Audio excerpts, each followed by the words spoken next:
Welcome to GMTV Telugu news. ముందుగా ప్రధానాంశాలు. ప్రజా ఫిర్యాదుల పరిష్కార కార్యక్రమం. జిల్లా ఎస్పీ కార్యాలయంలో ప్రజల సమస్యలకు పరిష్కార వేదిక. ఈ నేపథ్యంలో చిత్తూరు జిల్లా ఎస్పీ మణికంఠ చందోలు ఆదేశాల మేరకు సోమవారం అడిషనల్ ఎస్పీ ఆపరేషన్ మరియు ఇన్ఛార్జి అడ్మిన్ ఎస్ఆర్ రాజశేఖర్ రాజు మరియు డిటిసిడి ఎస్పీ రాంబాబు ప్రజా ఫిర్యాదు పరిష్కార కార్యక్రమాన్ని నిర్వహించారు. ప్రజల ఫిర్యాదుల పరిష్కారంలో ఆలస్యం లేకుండా వాటిని సమర్థవంతంగా తీర్చాలంటూ అడిషనల్ ఎస్పీ అధికారులను ఆదేశించారు. ఫిర్యాదుదారులు జిల్లా నలుమూలల నుంచి వచ్చి అడిషనల్ ఎస్పీ డిఎస్పీ కలిసి తమ సమస్యలను వినిపించుకున్నారు.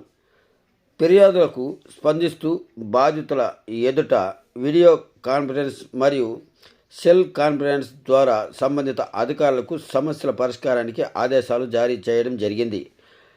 ఫిర్యాదులన్నిటిపై చట్టపరమైన విచారణ జరిపి నిర్దేశించిన గడువులోగా సమస్యలు పరిష్కరించాలంటూ స్పష్టం చేశారు.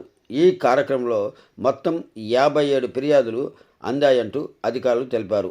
అందులో చీటింగు 3, సైబర్ క్రైమ్ 2, కుటుంబ తగాదాలు 11, వేధింపుల కేసులు 6, ఇంటి తగాదాలు 2, భర్త వేధింపులు 2, భూ తగాదాలు 18, డబ్బు తగాదాలు 7, దారి తగాదాలు 5, ఆస్తి తగాదాలు 1గా అధికారులు వివరించారు.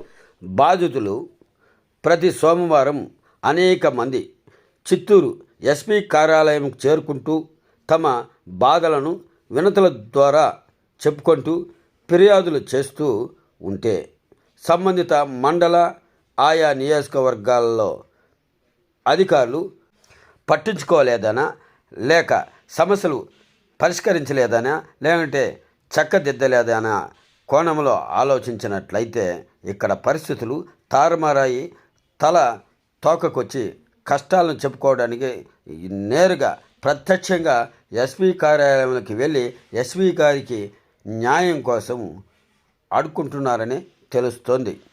ప్రజా సమస్యల వేదికకు చిత్తూరుకు ఎస్పీ కార్యాలయానికి అధిక సంఖ్యలో అర్జీలు చేరుతున్నాయంటే ప్రజలు ఒక దృఢ సంకల్పానికి వస్తున్నారంటే, ఎస్పీ కార్యాలయం వద్దకు చేరుతున్నారంటే ఇక్కడ పరిస్థితులు ఎలా ఉన్నాయో ఒకసారి ఉన్నతాధికారులు పరిశీలించాల్సిన అవసరం ఎంతైనా ఉంది.